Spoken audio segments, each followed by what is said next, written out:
همین ترتیب دوستان عزیز فرصت تماشای هنرنمایی این پهلوان تاجیکستانی که از سمت چپ به صحنه رقابت حاضر می شود در رسید و با جداگی سفید از سمت چپ تصویرهای ما محمد شریف نجمیدینوف و همچنین محمد مراد عبدالرحمانوف سرمربی تیم ملی جودوی تاجیکستان دیده می شوند. از سمت راست باشد اسماگولوف ژانسه ورزشگر 30 ساله قزاقستان که یکی از ورزشگران ماهر قزاقستانی هست.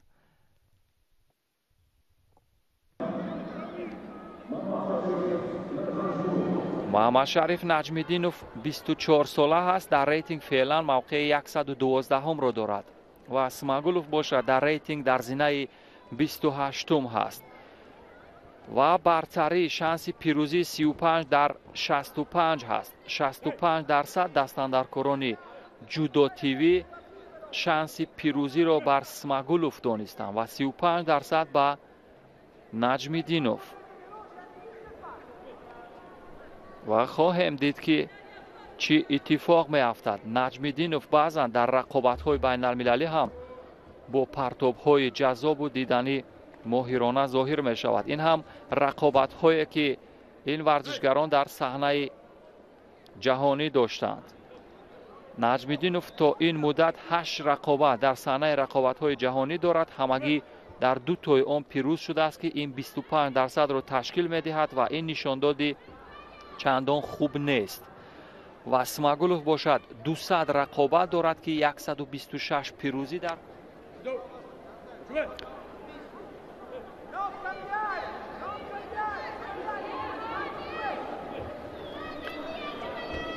از 200 رقابت اسماگولوف در 126 رقابت پیروز شده است و این 63% را تشکیل می دهد که این نتیجه خوبتر است. از این برمی آید که حریفی محمد شریف نجمیدینوف در قیاس با نجمیدینوف یک سر و گردن برتری دارد از لحاظ مشخصات دستاوردهایش و هم از لحاظ آنه که فعلا در ریتینگ موقع خوبتر رو دارد. با دلیل قپیدن نادرست یک شیدو و اسماگولوف دادند. پرتاب معمولی و تعبیر با پشت خود را پرتاب کردن یا خودانداز با پشت و بعدا کنترل حریف از بالای خود. این یکی از اصولهای خوبه که در جودو با همون روش سومیگایشی مشهور است و در عین رقابت اول نجمیدینوف به نظر می رسد که با این رقابت ها آماده است و کمکاری، اما این کمکاری فکر میکنم بی‌عدالتانه بود، چون که در چند دسته که پهلوانان با هم کشتی گرفتند نجمیدینوف عملکرد داشت. اما ببینید داوران بعضا همین گردش رقابت رو با طبع دلی خویش میچرخونند.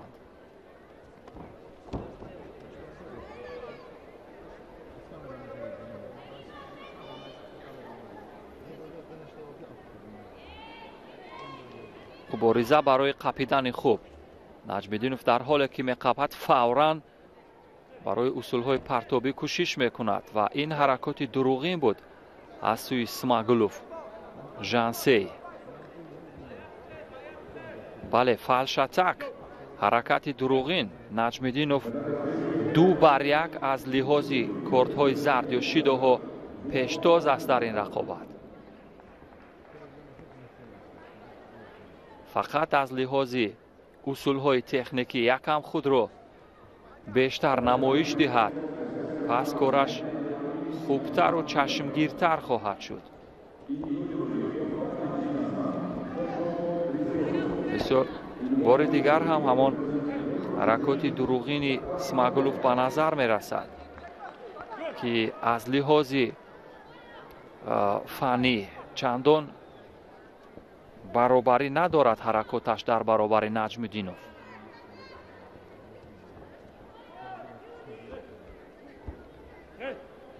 در فن خودانداز با پشت موفق نبود نجمودینوف و داور هم اشاره کرد که همان حرکات دروغین بود. فالشتک باعث دومین شیدوی نجمودینوف شد. نتیجه شیدوها برابر است، 2-2. هر دو هم احساس خطر میکنند. فقط از لحاظ فنی باید عمل کرد. 13 ثانیه تا پایان وقت معمولی.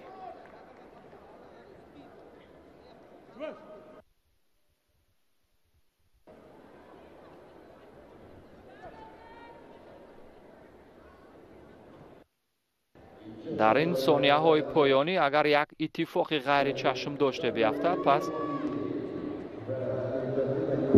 اما هیچ اتفاق نمی افتد و در گلدنسکو ها 2 مرتبه راه یافته است ورزشگر تاجیک و بازنده شده است و از 32 رقابت در گلدنسکو در بیشترش اسماگلوف پیروز شده است. از این برمیآید که اسماگلوف در گلدنسکو ها تجربه خوبتر دارد. هر دو هم تازه نفس هستند. در مرحله اول هر دو آزاد بودند و در دور دوم با هم آمدند و حمله که میتواند اسماگلوف رو ورزشگری در حال عمل وانمود کند و باز یک شانس دیگر هست برای نجمودینوف. از این باید خوب استفاده کند. کمکاری در اینجا بر سود اون نیست، فقط کار باید کرد. ببینید بار دیگر اسماگلوف کار میکند، 2 مرتبه کمکاری نجمودینوف به نظر میرسید و احتمال دارد که شیدوی نوبتی با دلیل کمکاری به نجمودینوف داده شود. اما یک بار دیگر شانس، اگر همین مرتبه کار نکند احتمال دارد که شیدوی سیوم به او داده شود و در مرحله اول رقابتش بازنده از این مسابقات گرند اسلم خارج شود. ببینید داور همون اشاره رو میکند که تاکید کردیم. بله کمکاری 3 مرتبه. ببینید شانس بود برای نجمودینوف اما کار نکرد. نجمودینوف که در رقابت‌های داخلی جمهوری بسیار خوش می‌درخشد، ممتاز است، اما در رقابت‌های جهانی در دست اول بازنده می شود.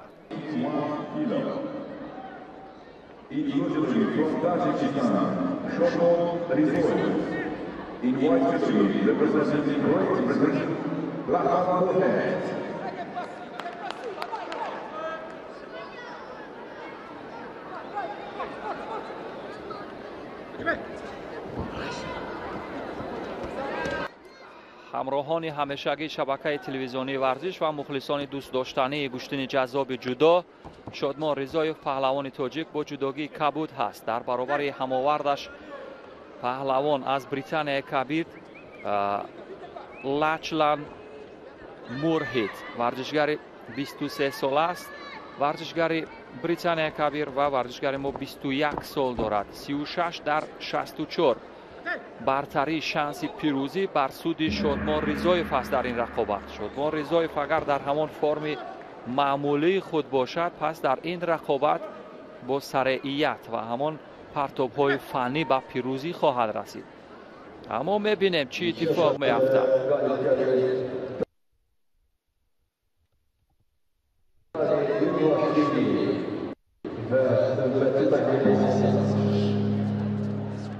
و این هم نتیجه رقابت هایی که این دو در صحنه جهانی دارند. شادمان رضایف 47 رقابت دارد در صحنه های جهانی و 29 پیروزی که این 62% رو تشکیل می‌دهد و نتیجه خوب است.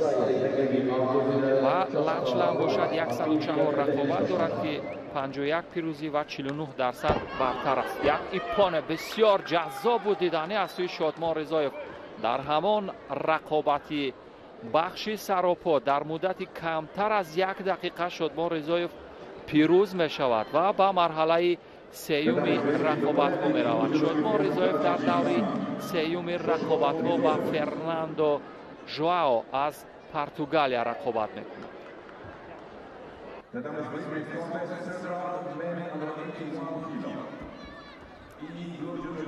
اکنون برگشت با نبرد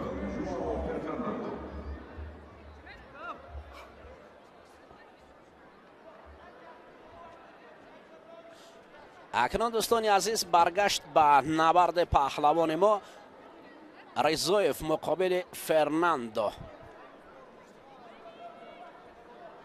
فرناندو پهلوان پرتغالیا با جداگی سفید است و رضایف شادمان با جداگی کبود گوشتین میگیرد. حالا داور لحظه آنها را من کرد گوشتینشان را و بعدا حجمه گفت.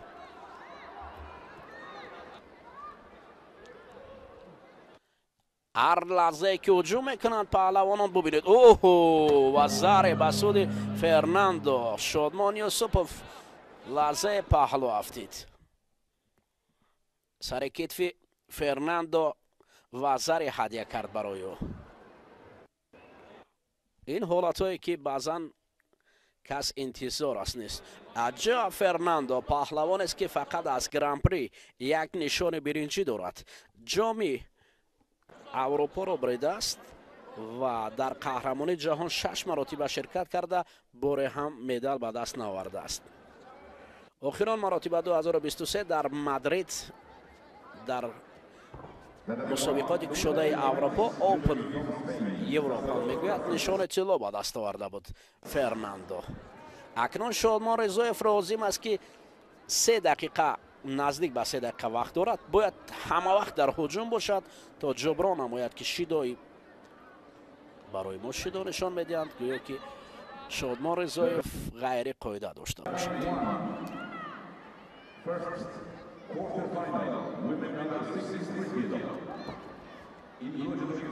برای اوه دوباره میآید. این اشتباهی بود که شادمان رضایف 2 بار پای هم برای رقیب نشان داد و 2 بار هم سر کتف آمد. این دومین وزر برای فرناندو پیروزی آورد و شادمان رضایف باشد از ادامه نبردهای وزن زیر 81 کیلو محروم می شود.